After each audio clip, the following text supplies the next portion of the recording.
Beauty and the Beast. Okay. Once upon a time, in a very far-off country, there lived a merchant who had been so fortunate in all his undertakings that he was enormously rich. As he had, however, 6 sons and 6 daughters, he found that his money was not too much to let them have everything they fancied, as they were accustomed to do. But one day a most unexpected misfortune befell them. Their house caught fire and was speedily burnt to the ground, with all the splendid furniture, the books, pictures, gold, silver, and precious goods it contained, and it was only the beginning of their troubles. Their father, who had until this moment prospered in all ways, suddenly lost every ship he had upon the sea, either to a dint of pirates, shipwreck, or fire. Then he heard that his clerks in the distant countries, whom he trusted entirely, had proved unfaithful, and at last from great wealth he fell into direst poverty. All that he had left was a little house in a desolate place, at least 100 leagues from the town in which he had lived, and to this he was forced to retreat with his children, who were in despair at the idea of leading such a different life. Indeed, the daughters at first hoped that their friends, who had been so numerous while they were rich, would insist on their staying in their houses now that they no longer possessed one. No such luck. But they soon found that they were left alone, and that their former friends even attributed their misfortunes to their own extravagance, and showed no intention of offering them any help. So nothing was left for them but to make their departure to the cottage, which stood in the midst of the dark forest, and seemed to be the most dismal place on the face of the earth. As they were too poor to have any servants, the girls had to work hard, like peasants, and the sons, for their part, cultivated the fields to earn their living. Roughly clothed and living in the simplest ways, the girls regretted unceasingly the luxuries and amusements of their former life. Only the youngest tried to be brave and cheerful. She had been as sad as anyone when misfortune overtook her father, but soon recovering her natural gaiety, she set to work to make the best of things, and amuse her father and brothers as well as she could, and to try to persuade her sisters to join her in dancing and singing.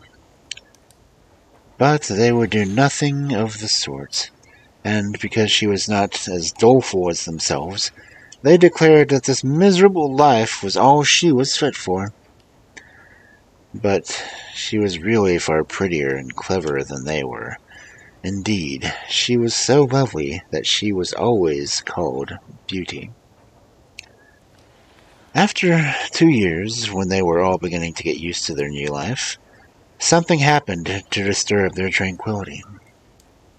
Their father received news that one of his ships, which had been believed to have been lost, had come safely into port with a rich cargo. All of the sons and daughters at once thought that their poverty was at an end, and wanted to set out directly for the town. But their father was more prudent, begged them to wait a little while, and though it was harvest time, he could still be spared. Determined to go himself first to make inquiries. Only the youngest daughter had any doubt but that they would soon be rich as they were before, or at least rich enough to live comfortably in some town where they could find amusement and gay companions once more. So they all loaded their father with commissions for dresses and jewels which they would have taken a fortune to buy. Only Beauty, feeling sure that it was of no use, did not ask for anything. Her father, noticing her silence, said, "And what shall I bring you, Beauty?" The only thing I wish is for you to see you come home safely, she answered. But this only vexed her sisters, who fancied she was blaming them for having such costly things. Her father, however, was pleased, but as he thought that at her age she certainly ought to like pretty presents, he told her to choose something. Well, dear father, she said, as you insist upon it, I beg that you will bring me a rose. I've not seen one since we came here, and I love them so much.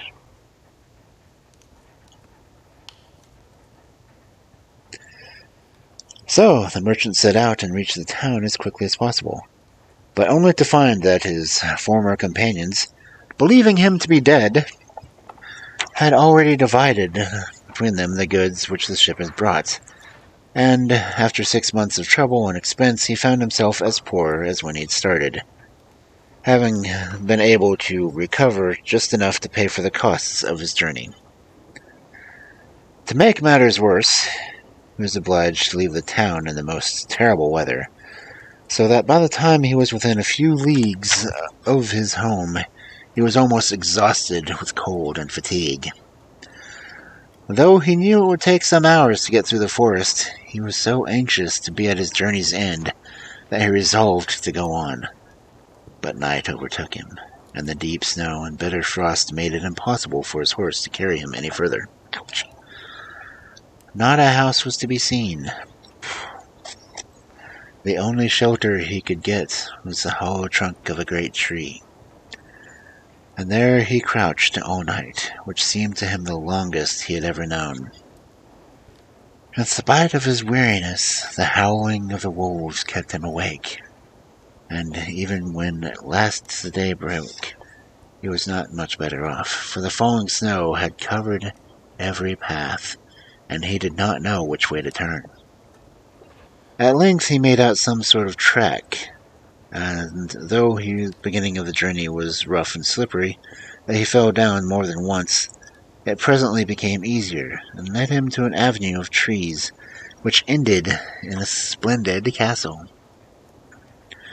It seems to the merchant very strange that no snow had fallen on the avenue, which was entirely composed of orange trees, covered with flowers and fruit.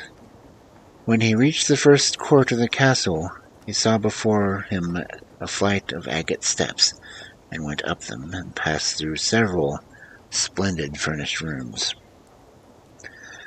The pleasant warmth of the air revived him, and he felt very hungry, but there seemed to be nobody in this vast and splendid palace whom he could ask to give him something to eat.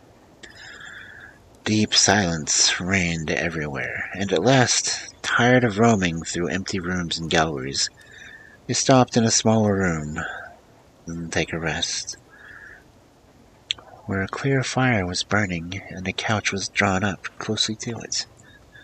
Thinking that this must have been prepared for someone who was expected, he sat down to wait until he should come, and very soon fell into a sweet sleep.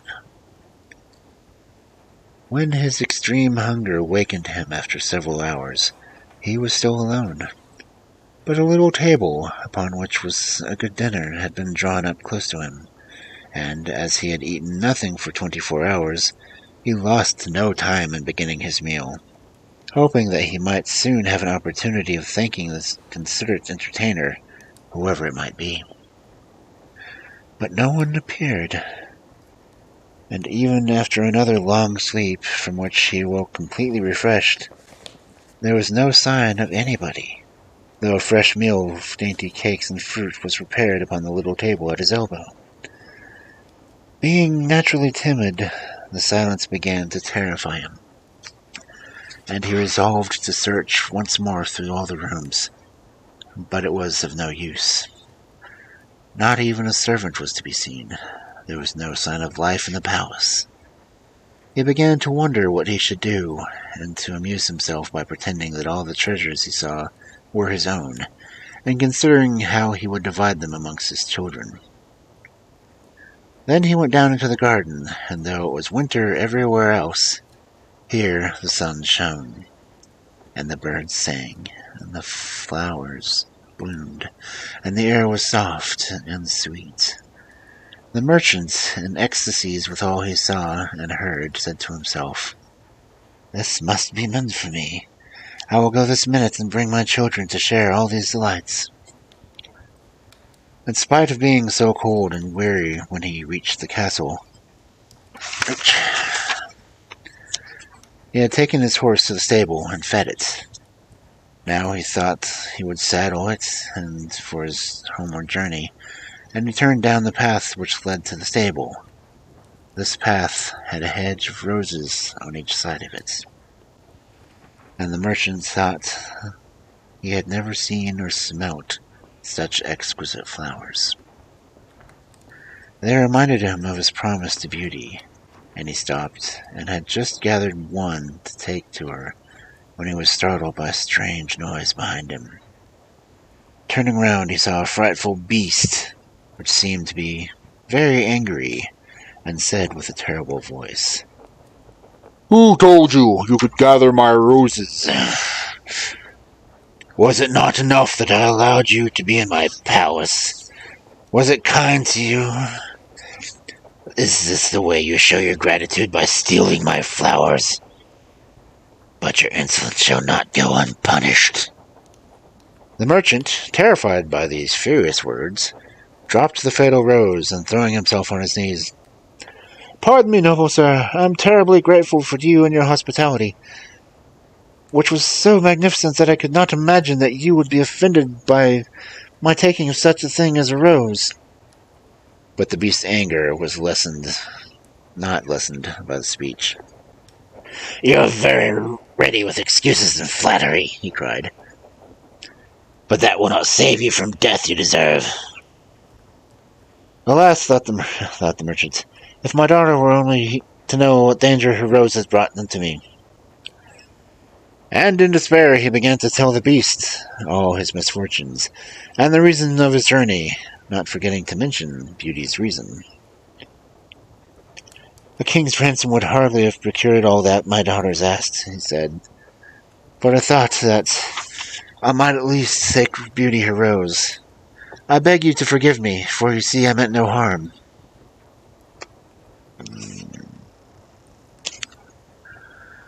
The beast considered for a moment. Then he said in a less furious tone, I will forgive you on one condition. That is, you will give me one of your daughters." "Ah," cried the merchant, "if I were cruel enough to buy my own life at the expense of one of my children's, what excuse could I invent to bring her here?" "No excuse would be necessary," answered the beast. "If she comes at all, she must come willingly. On no other condition will I have her. See if one of them is courageous enough and loves you well enough to come and save your life. You seem to be an honest man, so I will trust you to go home. I give you a month to see if either of your daughters will come back with you, and stay here to let you go free. If neither of them is willing, you must come alone, after bidding them goodbye forever. Then you will belong to me.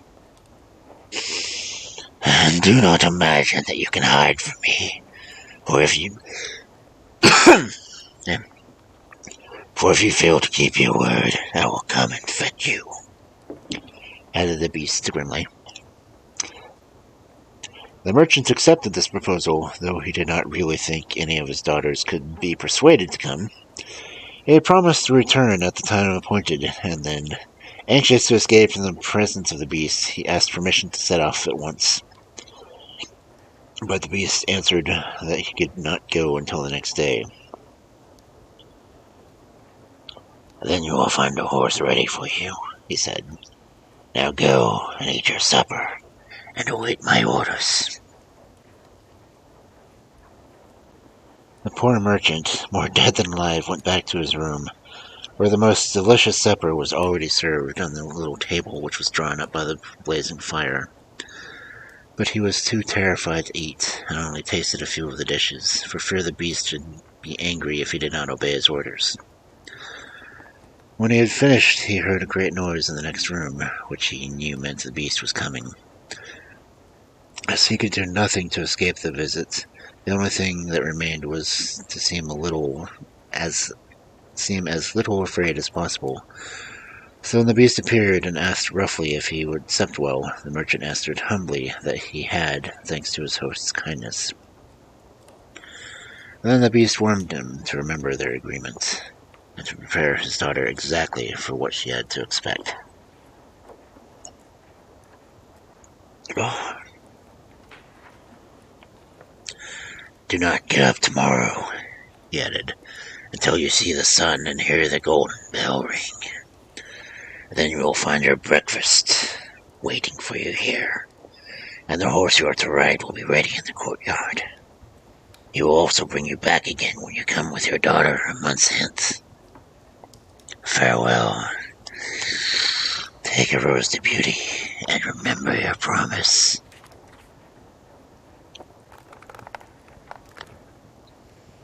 The merchant was only too glad when the beast went away, and though he could not sleep for sadness, he lay down until the sun rose.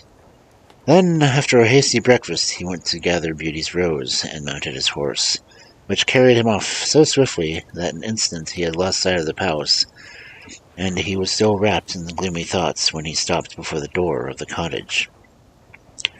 His sons and daughters, who had been very uneasy at his long absence, rushed to meet him, eager to know the result of his journey, which, seeing him mounted on a splendid horse, and wrapped in a rich mantle, they supposed it to be favorable.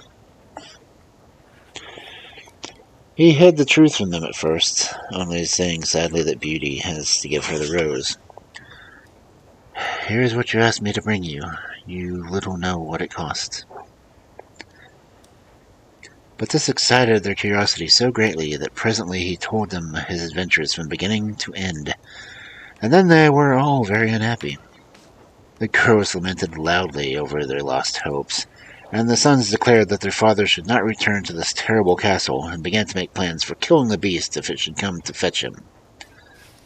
But he reminded them that he had promised to go back. Then the girls were very angry with Beauty, and said it was all her fault, and that she had asked for something sensible this would have never happened, and complained bitterly that they should have to suffer for her folly. Poor Beauty, much distressed, said to him, I have indeed caused this misfortune, but I assure you I did it innocently. Who would have guessed that to ask for a rose in the middle of summer would cause such misery? But as I did the mischief, it is only that I should suffer for it. I will therefore go back with my father to keep his promise. At first, nobody would hear of this arrangement, and her father and her brothers, who loved her dearly, declared that nothing should make them let her go. But Beauty was firm. At this time drew near, she divided all of her possessions between her sisters, and said goodbye to everything she loved. And when the fatal day came, she encouraged and cheered her father as they mounted together the horse which had brought him back. It seemed to fly rather than gallop, but so smoothly that Beauty was not frightened. Indeed, she would have rather enjoyed the journey if she had not feared what might happen to her at the end of it. Her father still tried to persuade her to go back, but in vain. Talking the night fell, and then, to their great surprise, wonderful, splendid colors began to shine in all directions. The splendid fireworks blazed out before them. All the forest was illuminated by them, and they felt pleasantly warm, though it had been bitterly cold before. This lasted until they reached the avenue of orange trees, where the statues were holding flaming torches, and as they got nearer to the palace, they saw that it was illuminated from the roof to the ground, and music sounded from the courtyard. Beast must be very hungry, Beauty said, trying to laugh, if he makes all this rejoicing of the arrival of prey. But in spite of her anxiety, she could not help admiring all the wonderful things she saw. The horse stopped at the foot of the flight of steps leading to the terrace, and when they had dismounted, her father led her to the little room where he had been before, where they found a splendid fire burning, and a table daintily spread with a delicious supper. The merchant knew that this was meant for them, and Beauty, who was rather less frightened now that she had passed through the many rooms and seen nothing of the beast, was quite willing to begin, for her long ride had made her very hungry. But they had hardly finished their meal when the noise of the beast's footsteps was heard approaching, and Beauty clung to her father in terror, which became all greater when she saw how frightened he was.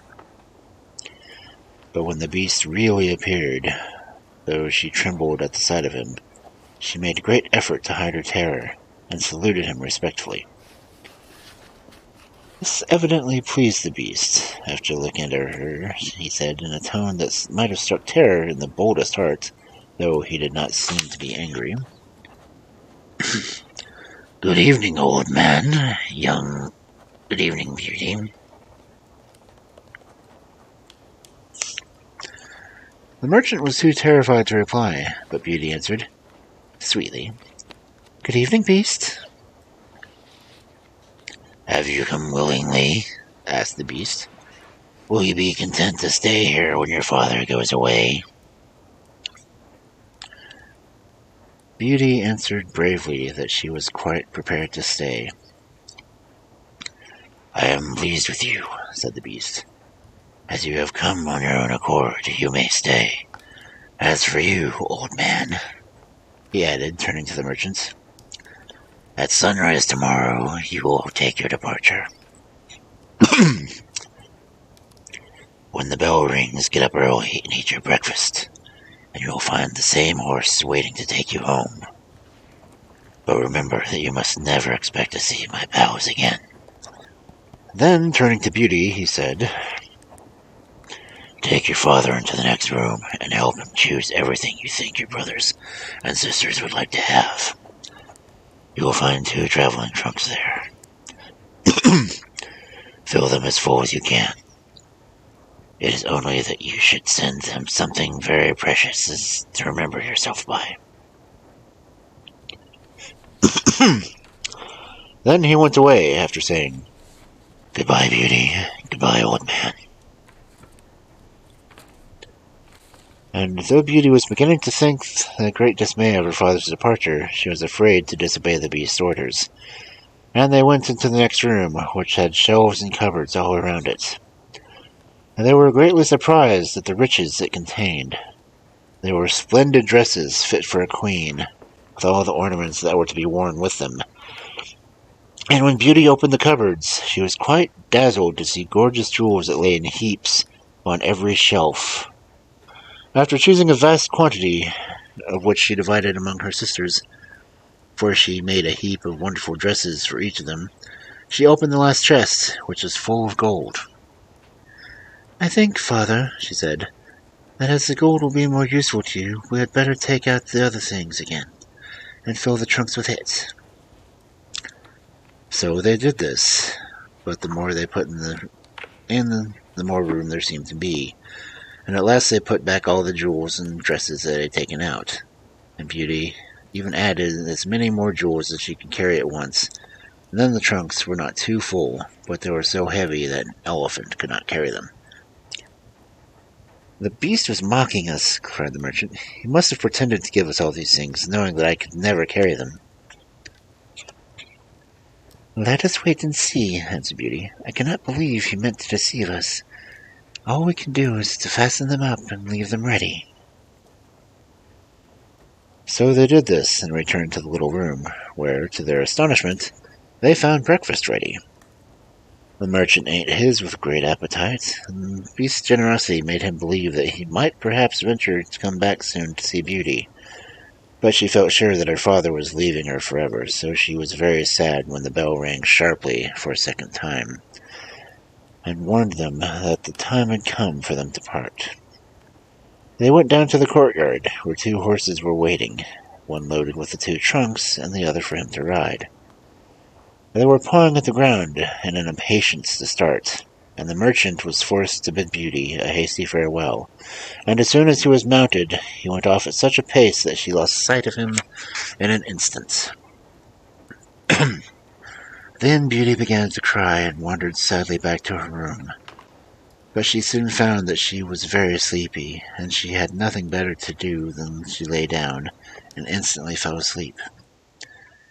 And then she dreamed that she was walking by a brook bordered by trees and lamenting her sad fate, when a young prince, handsomer than anyone she had ever seen, and with a voice that went straight to her heart, came and said to her, "Ah, Beauty, you are not so unfortunate as you suppose. Here you will be rewarded for all you have suffered elsewhere. Your every wish will be satisfied. Only try to find me out, no matter how I may be disguised, as I love you dearly, and in making me happy you will find your own happiness. Be as true-hearted as you are beautiful, and we shall have nothing left to wish for." "What can I do, Prince, to make you happy?" said Beauty. "Only be grateful," he answered, "and do not trust too much to your eyes. And above all, do not desert me until you have saved me from my cruel misery." After this, she thought she found herself in a room with a stately and beautiful lady, who said to her, "Dear Beauty, try not to regret all you have left behind you, for you are destined to a better fate. Only do not let yourself be deceived by appearances." Beauty found her dreams so interesting that she was in no hurry to awake, but presently the clock roused her by calling her name softly 12 times, and then she got up and found her dressing table set out with everything she could possibly want. And when her toilet was finished, she found dinner was waiting in the room next to hers. But dinner does not take very long when you are all by yourself, and very soon she sat down cozily in the corner of the sofa, and began to think about the charming prince she had seen in her dreams. "You said I could make him happy," Beauty said to herself. "It seems, then, that this horrible beast keeps him a prisoner. How can I set him free? I wonder why they both told me not to trust to appearances. I don't understand. But after all, it was only a dream, so why should I trouble myself about it? I'd better go and find something to do to amuse myself." She got up and began to explore many of the rooms of the palace. The first she entered was lined with mirrors, and Beauty saw herself reflected on every side, and thought she had never seen such a charming room. Then a bracelet, which was hanging from a chandelier, caught her eye, and on taking it down she was greatly surprised to find that it held the portrait of her unknown admirer, just as she had seen him in her dream. With great delight she slipped the bracelet on her arm, and went to a gallery of pictures, where she soon found a portrait of the same handsome prince, as large as life, and so well painted that she studied it. He seemed to smile kindly at her. Tearing herself away from the portrait at last, she passed into a room which contained every musical instrument under the sun, and here she amused herself for a long while trying some of them, and singing until she was tired.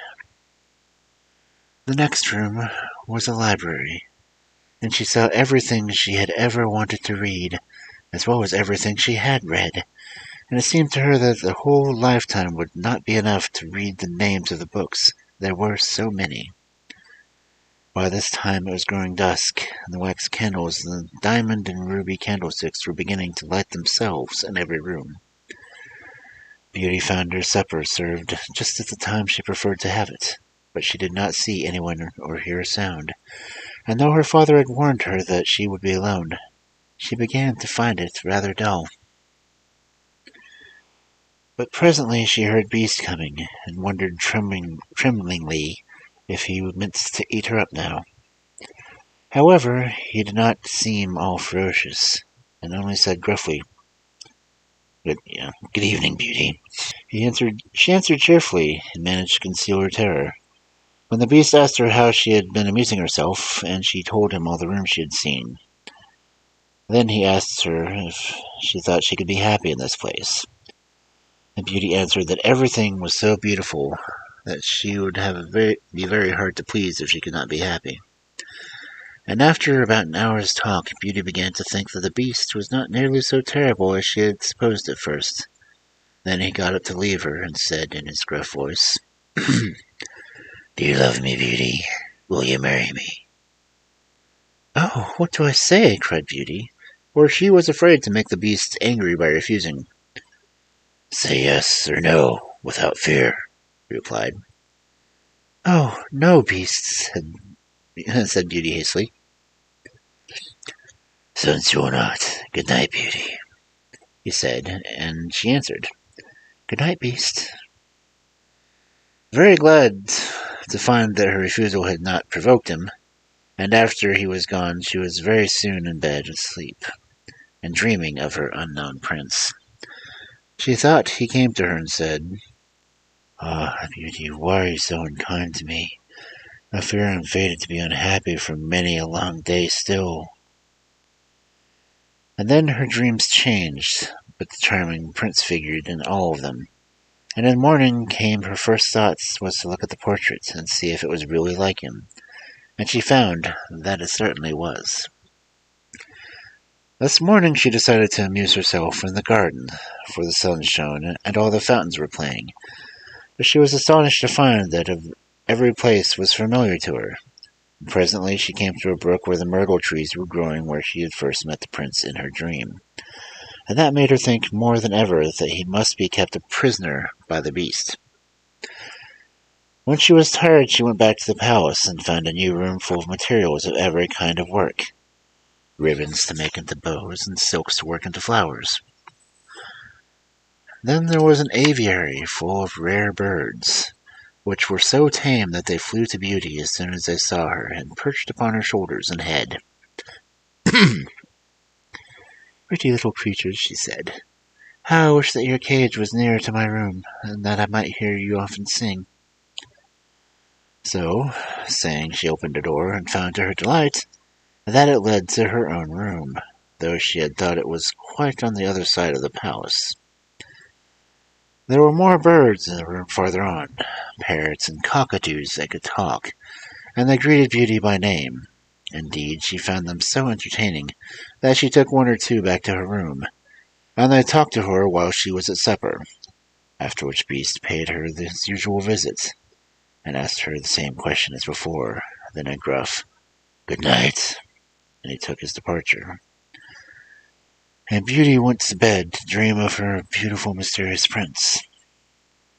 The days passed swiftly in different amusements, and after a while Beauty found out another strange thing in the palace, which often pleased her when she tired of being alone. There was one room which she had not noticed particularly. It was empty, except for under each of the windows stood a very comfortable chair. And the first time she looked out of the window it seemed to her that the black curtain prevented her from seeing anything outside. But the second time she went into the room, happened to be tired, she sat down in one of the chairs, when instantly the curtain was rolled aside, and a most amusing pantomime was acted out before her. There were dances, and colored lights, and music, and pretty dresses. It was all so gay that Beauty was in ecstasies. After that she tried the other 7 windows in turn, and there were some new and surprising entertainments to be seen from each of them, so that Beauty never felt lonely any more. Every evening supper after the beast came to see her, and always before saying good night asked her the same terrible voice, "Beauty, will you marry me?" And it seemed to Beauty, now she understood him better, that when she said, "No, beast," he went away quite sad. But her happy dreams of the handsome prince soon made her forget the poor beast, and the only thing that was disturbing her was to be consistently told to distrust appearances, and to let her heart guide her, not her eyes. Many other equally perplexing things which, consider as she would, she could not understand. So everything went on for a long time, until at last, happy as she was, Beauty began to long for the sight of her father and her brothers and sisters, and one night, seeing her look very sad, the beast asked her what was the matter. Beauty had quite ceased to be afraid of him. Now she knew that he was really gentle in spite of his ferocious looks and his dreaded voices. So she answered that she was longing to see her home once more. Upon hearing this, the beast seemed sadly distressed and cried miserably. "Ah, Beauty, have you the heart to desert an unhappy beast like this? What more do you want to make you happy? Is it because you hate me that you want to escape?" "No, dear beast," answered Beauty softly. "I do not hate you, and I should be very sorry never to see you any more. But I long to see my father again. Only let me go for 2 months, and I shall promise to come back to you and stay for the rest of my life." The beast, who had been sighing dolefully while she spoke, now replied, "I cannot refuse you anything you ask, even though it should cost me my life. Take the 4 boxes you will find in the room next to your own, and fill them with everything you wish to take with you. But remember your promise, and come back when your 2 months are over, or you shall have cause to repent it. For if you do not come back in good time, you will find your faithful beast dead. You will not need any chariot to bring you back. Only say goodbye to your brothers and sisters the night before you come away. And when you have gone to bed, turn this ring around your finger and say firmly, 'I wish to go back to my palace and see my beast again.' Good night, Beauty. Fear nothing. Sleep peacefully. And before long, you shall see your father once more." As soon as Beauty was alone, she hastened to fill the boxes with all the rare and precious things that she saw about her. And only when she was tired of heaping things into them did they seem to be full. Then she went to bed, but could hardly sleep for joy. And when at last she began to dream of her beloved prince, she was grieved to see him stretched upon a grassy bank, sad and weary, and hardly like himself. "What is the matter?" she cried. He looked at her reproachfully and said, "How can you ask me, cruel one? Are you not leaving me to my death, perhaps?" "Ah, don't be so sorrowful," cried Beauty. "I am only going to assure my father that I am safe and happy. I have promised the beast faithfully that I will come back. He would die of grief if I did not keep my word." "What would the matter to you?" said the prince. "Surely you would not care." "Indeed, I should be ungrateful if I did not care for such a kind beast," cried Beauty indignantly. "I would die to save him from pain. I assure you that it is not his fault that he is so ugly."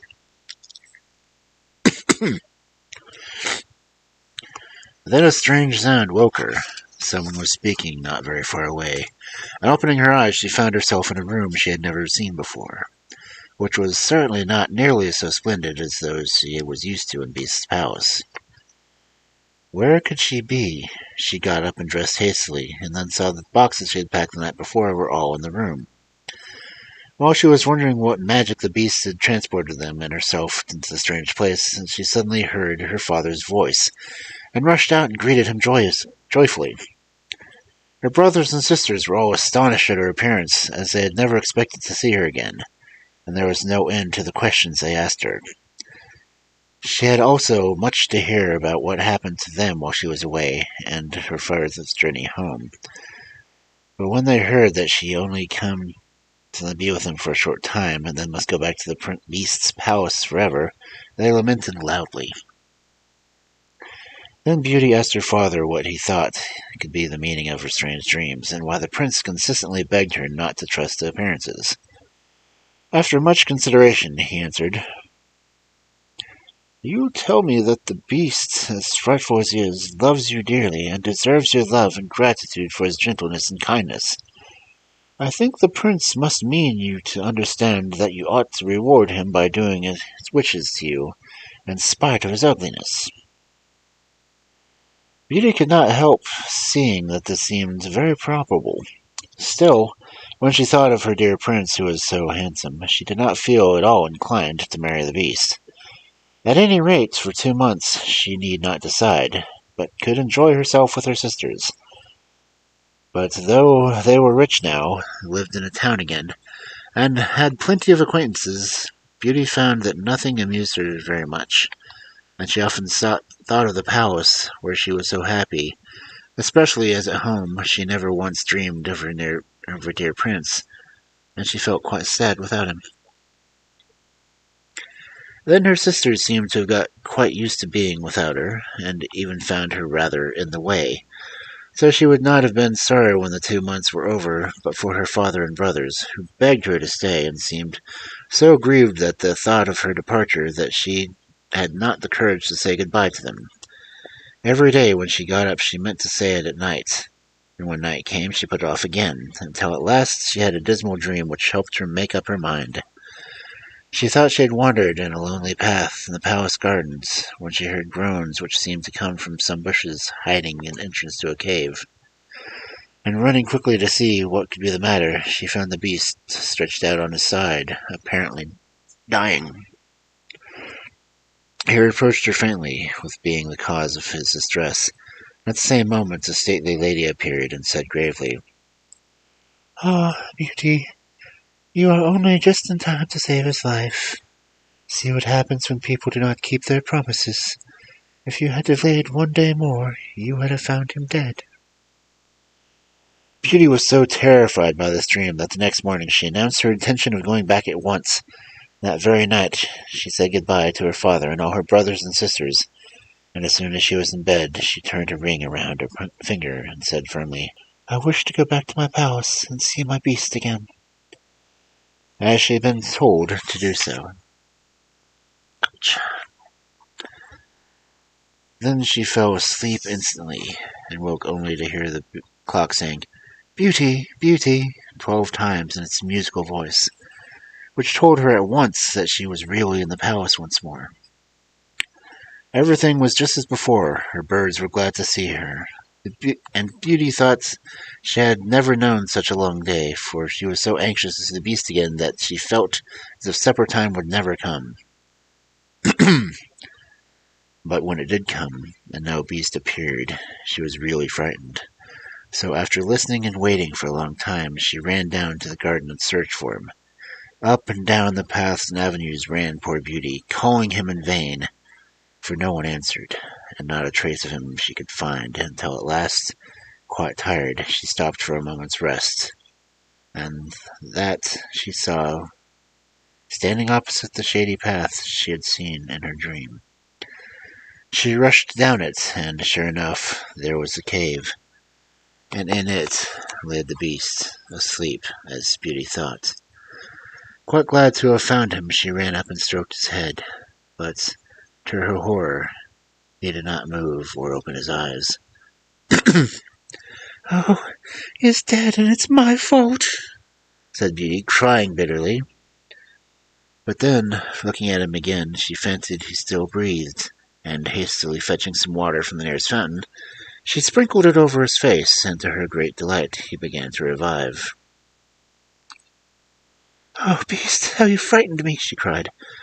"I never knew how much I loved you until just now, when I feared it was too late to save your life." "Can you really love such an ugly creature as I am?" said the beast faintly. "Ah, Beauty, you only came just in time. I was dying because I thought you had forgotten your promise. But go back now and rest. I shall see you again by and by." Beauty, who was half expected that he would be angry with her, was reassured by his gentle voice, and went back to the palace, where supper was awaiting her. And afterward the beast came in as usual, and talked about the time she had spent with her father, and asking if she had enjoyed herself, and if they had been very glad to see her.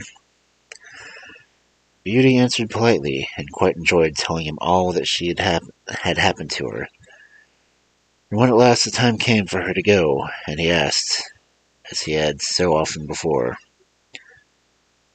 Beauty, will you marry me? She answered softly, Yes, dear beast. As she spoke, a blaze of light sprang up before the windows of the palace. Fireworks crackled and guns banged, and across the avenue of orange trees, the letters, all made of fireflies, was written, Long live the prince and his bride! Turning to ask the beast what it all could mean, Beauty found that he had disappeared, and in his place stood her long-loved prince.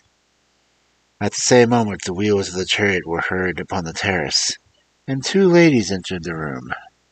One of them Beauty recognized as the stately lady she had seen in her dreams.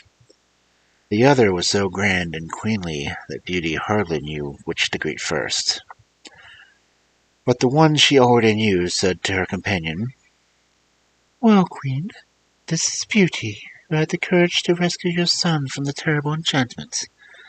They love one another, and only your consent to their marriage is wanting to make them perfectly happy. I consent with all my heart, cried the Queen. How can I ever thank you enough, charming girl, for having restored my dear son to his natural form? And then she tenderly embraced Beauty and the prince, who had meanwhile been greeted the fairy and receiving her congratulations. Now, said the fairy to the beast, I suppose you would like me to send you all of your brothers and sisters to dance at your wedding?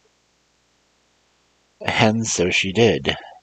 And the wedding was celebrated that very day with the utmost splendor, and Beauty and the Beast lived happily ever after.